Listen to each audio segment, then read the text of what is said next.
Obrigado, presidente. Boa noite a todos, os presentes, a todas. Inicialmente, gostaria de agradecer essa oportunidade, né, de estar aqui representando meus confrades e confreiras da academia, meus alunos, né, e também toda a comunidade camucinense. Presidente, a ACAL, como assim é conhecida, né, ela, há 21 anos, 22 anos, completaremos esse ano, vem realizando um trabalho de preservação da história, da cultura e da memória de Camusim, né? Desde 2005, se eu não me engano, nós ocupamos o prédio, que é mais que centenário, né, Paulo? Que pertenceu ao engenheiro Privat, responsável por importantes construções aqui de Camusim, né? Inclusive, um distrito que fica entre Camusim e Granja recebe o nome de Privat, em homenagem ao engenheiro, né? Então, para vocês terem uma ideia, no ano de 2022, juntando reuniões e visitas de escolas, nós recebemos cerca de 1.200 pessoas, entre crianças, jovens e adultos, lá na sede da nossa academia, né? E uma fala quase que unânime entre os visitantes é a seguinte: professor Santiago, é a primeira vez que eu entro nessa casa, né? Eu sempre passava por aqui, passava por essa esquina, né? Porque a academia ela fica ali num ponto estratégico de quem vai para o bairro dos Coqueiros. E é uma fala quase unânime. Eu pensei que essa casa era abandonada, eu pensei que não funcionava nada aqui. E, seguido desse comentário, um comentário que sempre se segue professor Santiago, quando a gente entra nesse prédio histórico, com esse piso de madeira, que é semelhante aqui ao piso da Câmara, né? Que tem umas lajotas portuguesas, a gente se sente tão bem, né? A gente sente uma aura tão diferente, a gente parece realmente voltar no tempo e parece que a gente está vivendo numa outra época, né?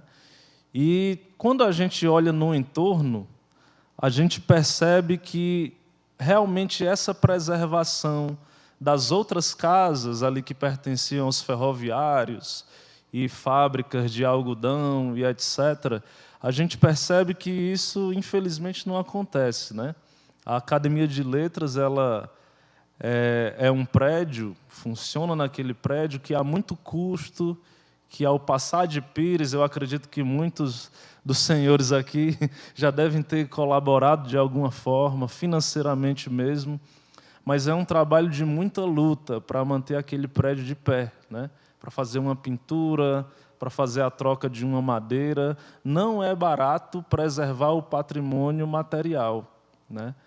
Então, eu acredito que esta lei ela venha realmente a calhar, né, com as necessidades que o município possui e que, como foi colocado pelo professor Carlos Augusto e pelos demais, é um movimento que acontece em todo o país, né?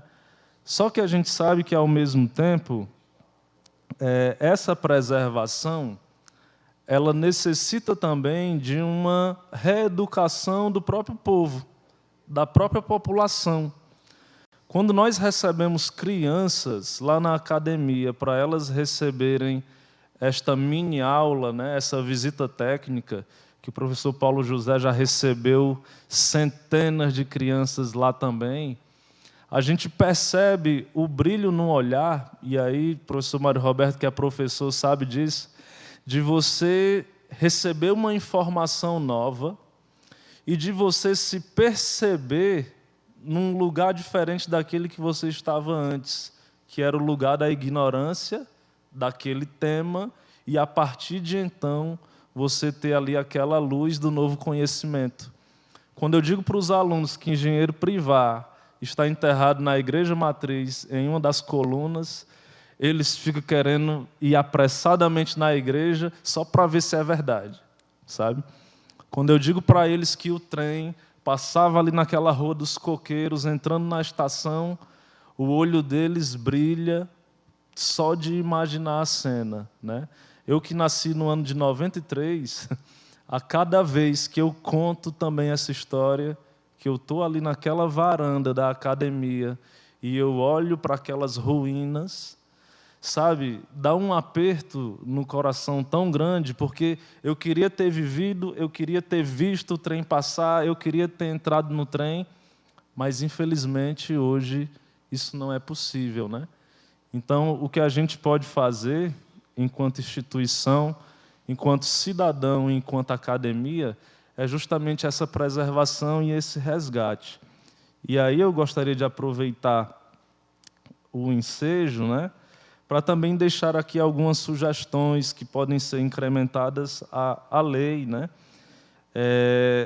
Nós, aqui em Camusim, precisamos de uma profissionalização da nossa cultura e da Secretaria de Cultura, né? Nós precisamos realmente tornar a Secretaria de Cultura um aparelho eficiente dentro do nosso município para essa preservação do patrimônio material e imaterial, né?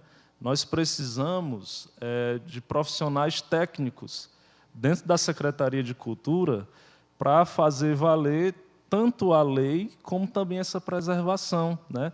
E aí nós temos o exemplo de Sobral, que a efervescência cultural de Sobral dos últimos anos me chama muito a atenção, sabe, pela presença de museus, pela presença de exposições, de lançamentos de livro, pela própria última reforma que nós tivemos lá na estação ferroviária, né? Então, nós precisamos copiar os bons exemplos, e eu acredito que essa profissionalização da Secretaria de Cultura vai dar uma impulsionada muito grande no fazer cultural aqui de Camusim, né? Tiago, você pode me dar uma parte aí? Pois não, professor. Estou aqui treinando, viu? Só para dizer que o patrimônio de Sobral hoje ele é gerenciado e comandado por camucinenses. O chefe lá do setor de patrimônio é um camucinense. O rapaz lá que trata do Casa do Capitão Mó é um camucinense. Quem cuida do teatro de Sobral é um camucinense. E da escola de música é uma camucinense. Só para dizer isso. Obrigado, professor. Então, só para encerrar, né, esta profissionalização da cultura e da Secretaria de Cultura de Camusim poderão proporcionar, por exemplo, a abertura de editais de apoios a grupos e entidades culturais, né? Porque, às vezes, as entidades culturais elas se tornam muito reféns de favores políticos, né? Favores, trocas. Então, esses editais eles servem para democratizar mais ainda e fomentar esses grupos, né, aqui dentro da cidade de Camusim. E aí, por fim, eu sei que falar em preservação do patrimônio é mexer com o interesse de muita gente, né? Então, eu creio que aqueles que estiverem à frente do conselho e da superintendência precisarão ser pessoas de muita coragem, né? Porque doa a quem doer, né? O patrimônio ele precisará ser preservado. E aí eu meio que pego aqui umas falas do professor Carlos Augusto, né? Eu espero que essa seja uma lei que pegue, seja uma lei que pegue, que esses grupos que estão sendo formados, eles realmente possam atuar aqui dentro do nosso município para fazer com que essa missão realmente seja cumprida. É isso, presidente. Muito obrigado. Eu agradeço, professor Santiago. Eu acredito que essa lei vai pegar